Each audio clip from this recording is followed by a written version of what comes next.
41 goals in 3 days of football, and it all ended pretty nicely for you as well. It did, Kels. Mikel Arteta said that Declan Rice was tremendous as Arsenal beat Man United. Just how good can he be? And as we head into the international break, we give you our summer transfer window verdict. Chelsea spent the most money, but it wasn't a great weekend for them as they lost to Forest. But it was a great weekend for the title-chasing Gunners. This one's for you. Thanks, Kels. Rashford, only the second time Manchester United have been into the final third. Oh, Marcus Rashford does it again! Here's Odegaard. That's how you respond within an instant. Martin Odegaard. Here's Havertz. Down he goes. Referee points to the spot. Penalty. Watch the left leg of the Arsenal player there. Boos from the Arsenal fans. Relief for Manchester United. Højlund, delicate for Casemiro. Is Garnacho onside? It's a chance. The Argentinian puts it into the back of the net. The line is red by a minuscule margin. Controlled by Declan Rice. And he squeezed it in! His first goal for Arsenal.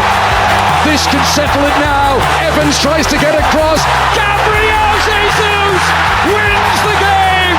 There is simply no doubt about it now. Well, it wasn't just in that game. There were goals everywhere you looked on match week 4. 2 2-2 draws on Saturday, as well as those 3 hat-tricks from Son, Haaland and Ferguson. On Sunday, there were 5 goals at Crystal Palace. There was a comfortable win for Liverpool against Aston Villa, and then, of course, Arsenal's victory over Manchester United. So, as we head into our first international week, it's promoted teams Burnley and Luton who are propping up the rest of the table. Neither of them have got a point on the board yet. Top 4 hopefuls, Manchester United, Chelsea and Newcastle, all in the bottom half after 4 games, so we can be a little bit calm about it. But the top of the table already feels quite familiar. Manchester City in pole position. They have the only 100% record. Tottenham, Liverpool and West Ham make up the top 4. Nottingham Forest sneak into the top 10 after beating Chelsea, and Arsenal's win means they are in 5th. All very exciting, loads of goals, loads of talking points from the weekend, and Julian Laurent and Owen Hargreaves are with us. It feels like, because of the international break coming, it's all about the vibes going into the international break. It's just how everybody feels around the club. I think looking at that result as well, I think that had that not gone for Arsenal, it would have been a tough one going into the international break, coming back out with a loss like that, with the pressure that was on everybody, especially as we weren't playing the kind of stuff that people want to see yet. We're just trying to get there, and I think this result kind of gives you that kind of springboard to then go again. So, and then you go into the international break with this kind of like, right, we done that job. You know what I mean? It was good for that reason for me. It's vitally important we won that. And it changes the whole story of the opening 4 games for everybody. Sometimes that final fixture is the one that sets the tone for the whole narrative over the following couple of weeks. Now, talking about stories, we did show you the story of the game at the Emirates, but we needn't have bothered, because we could have just showed you what you and Peter Schmeichel were like behind the scenes, where pretty much every reaction was caught. Look at us. We're gorgeous. 15th best budget. What is he doing? Handball! Oh my God. Handball! Handball, isn't it?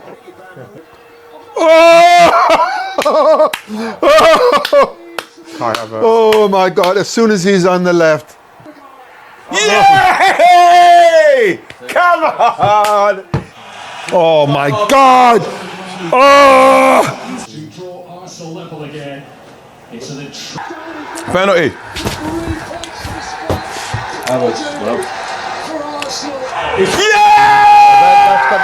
No, that's a foul.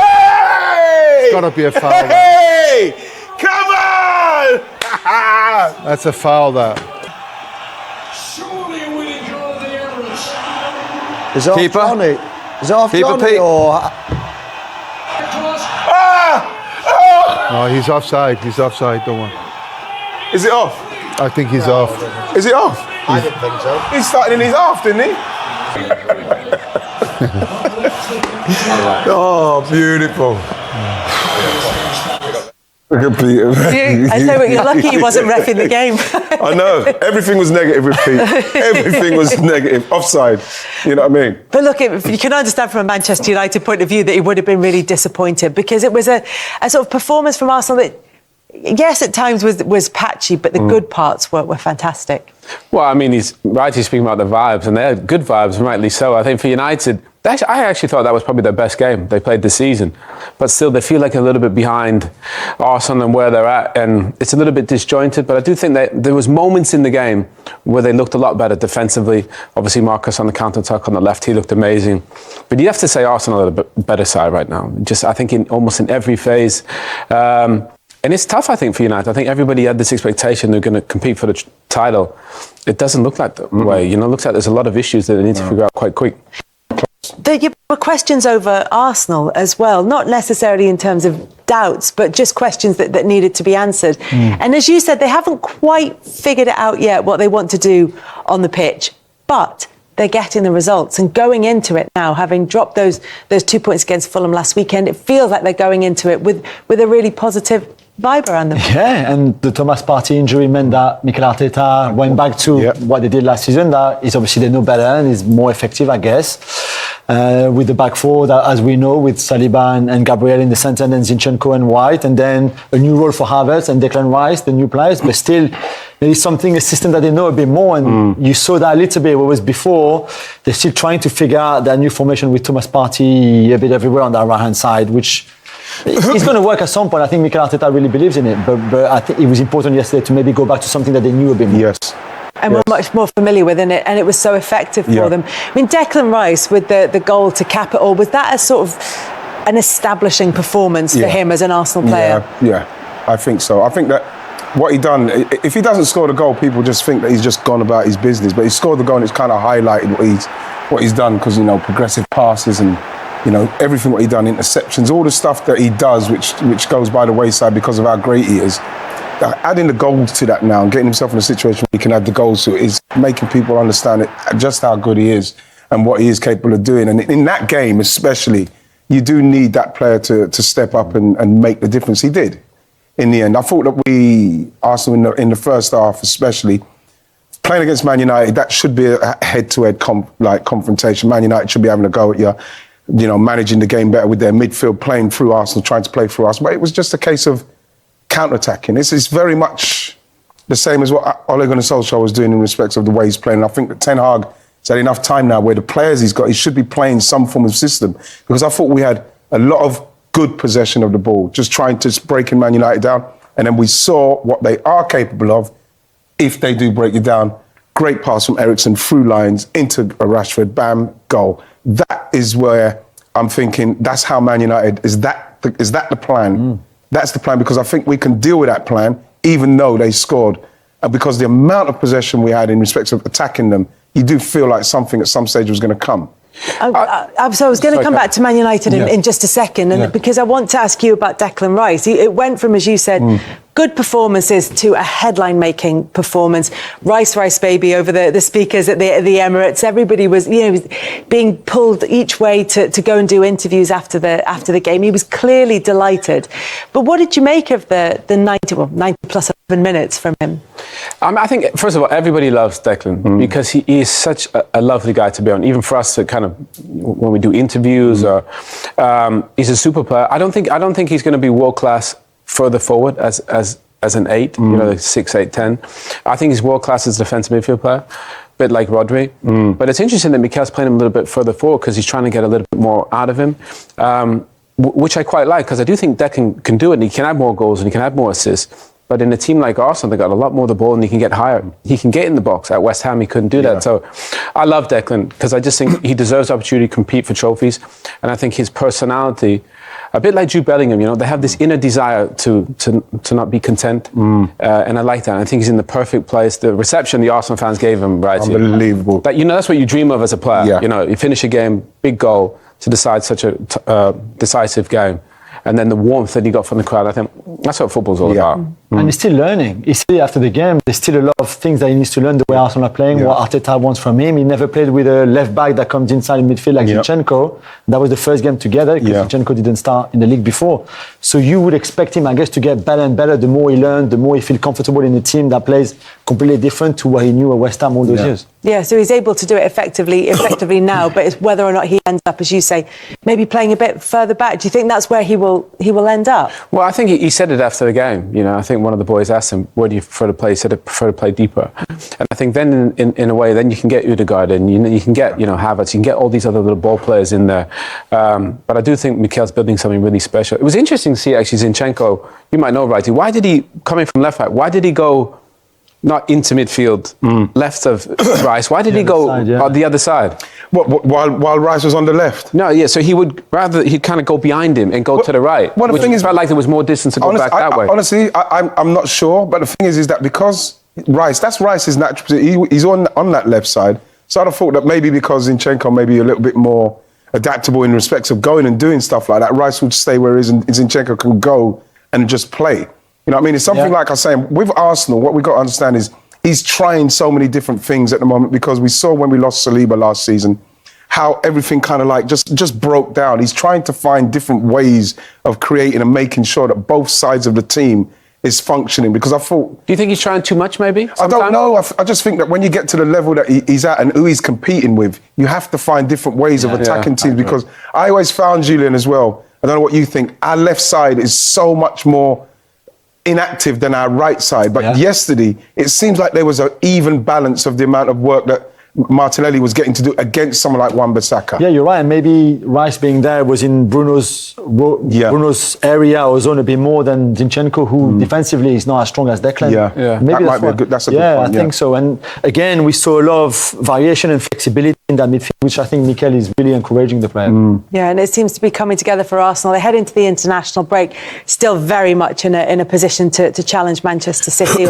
Looks like it's going to be a season in which they challenge Manchester City. But as you said, for Manchester United, it doesn't seem to be clicking. Now, they did have a slow start, as you pointed out off air, Jules. They did have a slow start to last season. But it feels like this season they should have kicked on. Do you think that would be fair comment? Yeah, I think everybody anticipated them kicking on. Spent a lot of money, and I actually think they bought some good players. I think Haaland came on and he looked the real deal. Yeah, he like physical presence. So I'm looking forward to see that. But if you think about Arsenal, all the great teams, you know who's going to play. You know the starting 11. Liverpool, City, obviously Arsenal. You look at United and you're still not sure. There's still a few positions where a little bit up for grabs. And obviously finishing with the centre-backs, which they did. It's not title. You're not going to win a title with that. So, but I'm excited to see Haaland. I thought he gave us something different. He has a big physical presence. He's quick and he's got a good touch. But we need somebody to bang in the goals because that's why we weren't, at the top. You know what's interesting? Because we haven't seen a number 9 at Man United for so many. I think the last day's proper number 9 was probably Van Persie. In respect of being up there and not only scoring the goals, but being able to hold it and bring people into him. Because you look at the way that Man United play and you do not see it. You don't see them able to keep the ball in that last third when they break, play, and burst through people, cut back, score. Because their number 9 is not that guy. You looked at Anthony Martial again, and it's. But look at your wingers. You've got Saka and Martinelli. Both players, they go 1v1, can beat anyone in the world.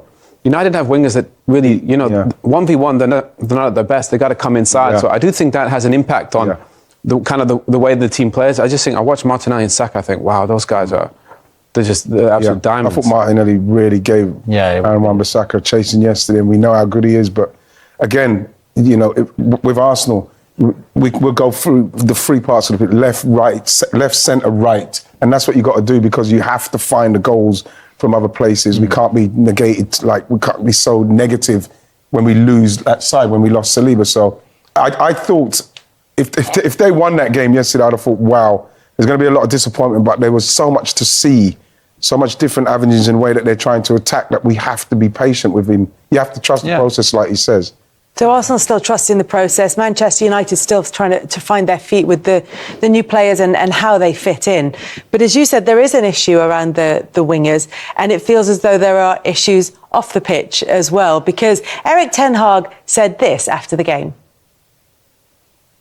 Jadon was on his performance on the training. We didn't select him. You have to reach a level every day on Manchester United, and we can make choices in the front line. And so for this game, he wasn't selected. So Erik ten Hag saying there were other players effectively playing at higher levels than Jadon Sancho in training, and that's why he wasn't in the squad. Sancho replied almost immediately on social media to say, please don't believe everything you read. I won't allow people to say things that's completely untrue. I've conducted myself in training very well this week. I believe there are other reasons for this matter that I won't go into. I've been a scapegoat for a long time, which isn't fair.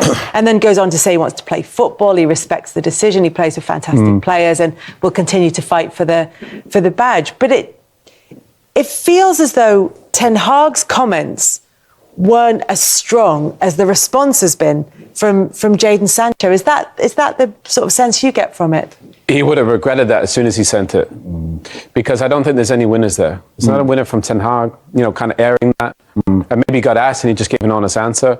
But I think also for Jadon, he's had a few of these issues now, obviously with, he was away from the team and he wasn't playing well and they took him out. But at some point, we got to see the Jadon that we saw at Dortmund. It's in him. The kid he has everything to be absolute super player. But if you're not training well, and the manager said so, Stan, he did it with Marcus Rashford last year. Yeah. I just wish they would keep it in-house. You don't need that stuff getting out. That's the thing, Owen. And it's the way he came out and how quickly he came out. But, obviously we don't know the full ramifications of everything what's going on. But I think you were saying, Kels, it didn't seem like Ten Hag is saying something that's too bad. And when you look at it, the way he's responded, you just feel like it's blown up. If you want to get on your manager's good side, definitely don't do that. Because that's not going to make the situation better. It's like it's blown it out. And this is again with the clubs where everything's in house and you sort it out. Because if you're a player and you're told that you're not training at certain levels, and then he came out and he said more. And this is what people have jumped at. He said more instead of saying, I won't say anything yet. Because remember, this is the same manager that kind of took him out of the firing line, gave him time, and he kind of eased him back in. So you just feel like, is he throwing him under the bus? What's going on? Has Jadon overreacted? There's a lot going on friction-wise, what hopefully could have been sorted out in the training ground before it comes out like this, because Man United, this is the last thing they need. Can you imagine how awkward it'll be when Jadon walks in the training ground today? It's going to be so awkward. He'll be like head down, a little bit nervous. Yeah, but the thing is, avoiding eye contact because there's no winners there. No winner, and the thing is that it's not only that Jadon is going to be quite awkward for, but you look at people that he's trying to get rid of Harry Maguire, he's trying to get rid of McTominay. It just feels like in the dressing room, now you've got to keep those players now, the players that Man United couldn't move on. Yeah. There's so much wrong with what's going on. Can you imagine what the dressing room feels like right now? Yeah. It's not a great place, and this is what they need to sort it out. This is why the structure of the place needs to be sorted, because that dressing room needs to find a way to start playing and giving the fans something to believe in, because they don't. The fans will know that the window is not a window that they're not used to. They always know that it's not going to be a great window for them because they've seen what's happened in the past. They've spent money. They've spent money, but like Man United generate money. Man United will always generate money. It's not like they won't spend money, but it's how they're spending the money, who they're spending the money on, and how much is actually helping the football team. It's not. Well, Sancho was one of those players that came with great fanfare and huge expectations and excitement from Manchester United fans who could see that he might be a missing piece of one of the missing pieces of the jigsaw that they needed.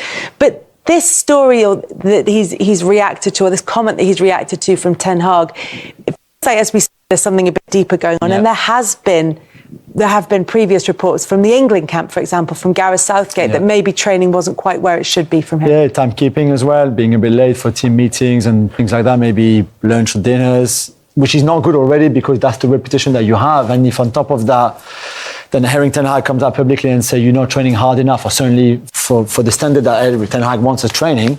And you see who's on the bench, by the way, yesterday, because there was Hannibal was on the bench, Pelistri was on the bench, and there was another kid on the bench. Dan Gore.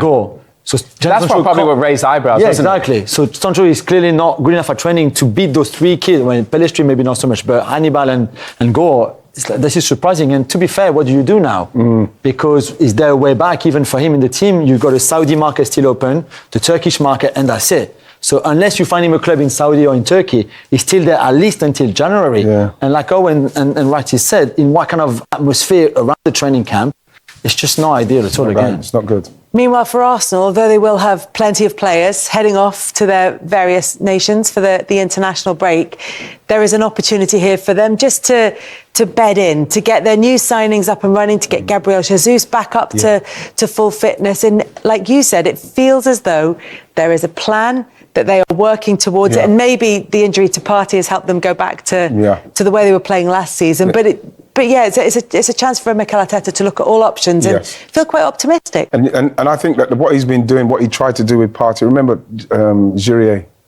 Timber, I think he may have been playing, and we would have seen the role, what he's trying to get Partey. Totally, yeah. So obviously things have had to change, and the good thing is that he's fortunate enough to have, like you mentioned, Jules, a team that is used to the way we play with that four at the back.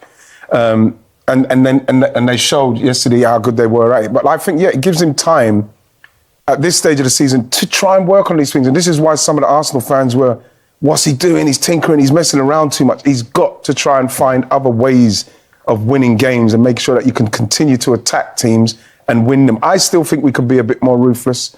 I think that we go through a spell in the games where Man United had that little spell, you feel, I could feel a goal coming. And then the Garnacho goal came. Fortunately, it was offside.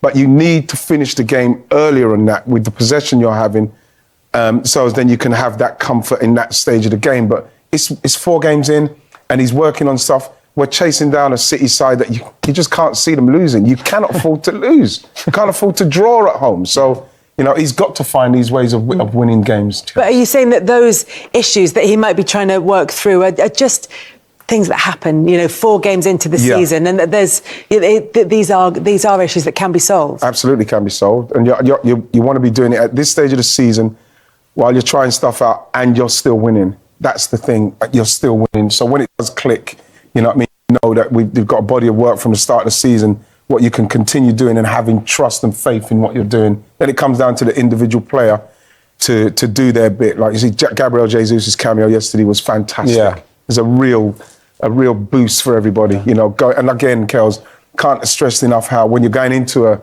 international weekend, when you've got players playing that well and they go off, it gives you a real buzz.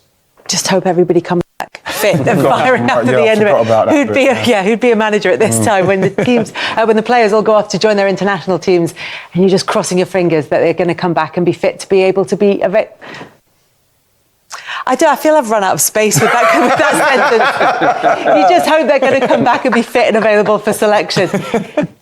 Talking of players who are fit and firing, 3 hat-tricks across this Premier League weekend. It's the first time that's happened since 1995. We'll look back on them next.